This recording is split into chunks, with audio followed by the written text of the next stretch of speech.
Git, a distributed version control system, otherwise known as DVCS, is software for tracking changes in any set of files, allowing developers to have strict version control on their source code along with the entire history of blame.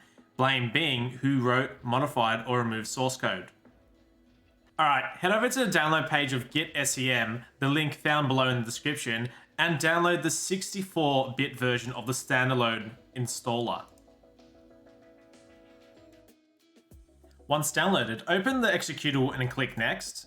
Leave it on the default directory, clicking Next. And you're going to ensure that Windows Explorer integration, Git Bash, Git GUI, Git LFS, and associate.git and .sh are all checked. Click Next.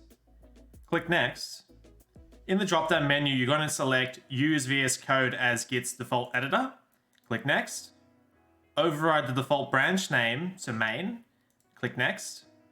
And you're going to just simply want to click Next. Click Install.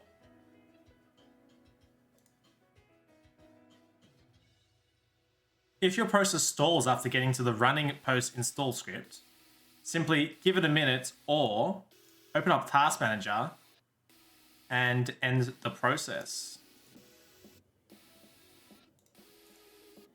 Now go into VS Code and press Ctrl-Shift-P or F1, type in select default and choose terminal select default profile.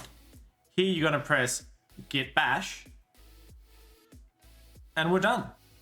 If you have any questions or issues, feel free to leave a comment or ask me on Discord. The link to it is found in the description below. Cheers!